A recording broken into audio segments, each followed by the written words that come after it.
சீரியல்ல அடுத்து என்ன சுவாரஸ்யமா நடக்குதுன்னு பாத்தீங்கன்னா, எப்படியோ ஒரு வழியா முட்டி மோதி தெக்கி திணறி நம்ம இனியாவை காப்பாத்திட்டாரு விக்ரம். இப்ப ரொம்பவே தகன்னு எரிஞ்சிட்டு இருக்கிறது யாருக்குன்னு பாத்தீங்கன்னா இந்த தீன தயாளனுக்கா.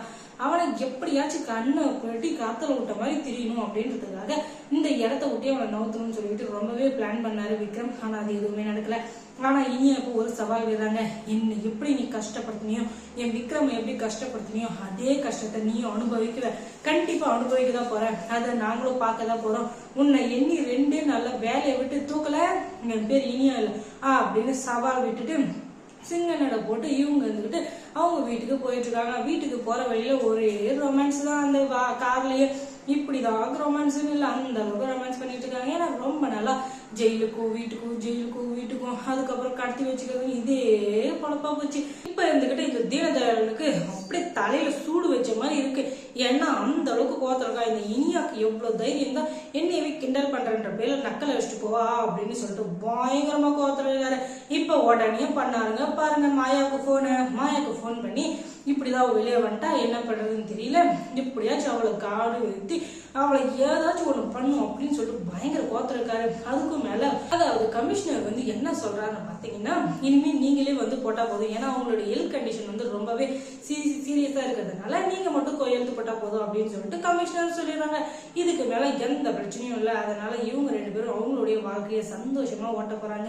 ஏன்னா இத்தனை நாளா எத்தனை தடங்கள் வந்தது, எத்தனை பிரச்சனை, அது எல்லாம் தாண்டி இப்பதான் வந்திருக்கோம். நீ நல்லா ரெஸ்ட் எடு, நானே எல்லாத்தையும் பாத்துக்கிறேன் அப்படின்னு சொல்றாங்க. இது ஒரு பிளஸ் பாயிண்டா போச்சு.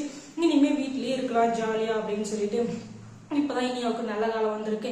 ஆனா வீட்டுல இருக்கிற அந்த நல்ல சிவமும் சரி, அந்த அமுதவள்ளியும் சரி, எப்படியாச்சும் அவளை வீட்டை விட்டு துரத்தணும், மாயாவுக்கு விக்ரம கல்யாணம் பண்ணி வைக்கணும்ன்றதுதான் குறியா இருக்காங்களே தவிர இனியா வீட்டுக்கு வந்திருக்கா அவளை சந்தோஷப்படுத்தலான்னு யாருக்குமே தோணல. பாத்துக்கோங்க, அந்த அளவுக்கு கோவத்துல இருக்காங்க. ஆனாலும் அது எதையுமே காதல் வாங்கி போறதுல விக்ரமும் இனியாவும் அவங்களுடைய வாழ்க்கையில இனிமேதான் சந்தோஷமான ஒரு வசந்த காலம் வரப்போகுது.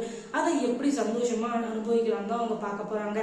இன்னொரு பக்கம் இந்த மாயா இருந்துகிட்டு என்ன அங்கிள் என்னென்னவோ பிளான் போட்டோம், ஆனா இப்ப எதுவுமே நடக்காது போலயே, இந்த இனியா வெளியே வந்துட்டா நான் எப்படி இப்ப விக்ரம கல்யாணம் பண்ணிக்கிறது அப்படி அப்படின்னு சொல்ல, நீ எதுக்கும் கவலைப்படாத, விக்ரமோட இது என் கையில, அவனை எப்படியெல்லாம் ஆட்டி வைக்கலாம், எப்படியெல்லாம் அவனை வந்து அடக்கி வைக்கலாம்னு எனக்கு மட்டும்தான் தெரியும். அது அந்த கௌரி கூட தெரியாது, அந்த இனியாவுக்கும் தெரியாது. அவங்க நினைச்சிட்டு இருக்கலாம் விக்ரம் வந்து இப்ப அவங்க பக்கம் இருக்கான் அதனால எதுவும் பண்ண முடியாதுன்னு சொல்லிட்டு. ஆனா விக்ரம எப்படியெல்லாம் ஆட்டி வைக்கிறதுன்னு எனக்கு மட்டும்தான் தெரியும் அப்படின்னு சொல்லிட்டு அவர் வந்து வாக்கு கொடுக்குறாரு. அதுக்கப்புறம் இனியா சீரியல்ல என்ன நடந்திருக்கும் நீங்க தெரிஞ்சுக்கணும்னா நம்ம சேனலை சப்ஸ்கிரைப் பண்ணுங்க. தொடர்ந்து இந்த சப்போர்ட்க்கு இருங்க. தேங்க்ஸ் ஃபார் வாட்சிங். நம்ம இனியா கிட்ட ரொம்பவே இடைஞ்சல் பண்ணிட்டு அந்த தீனதயாளன் அவனுக்கு சரியான பதிலடி கொடுக்கணும் அப்படின்னு நினைச்சிட்டு இருந்தா நம்ம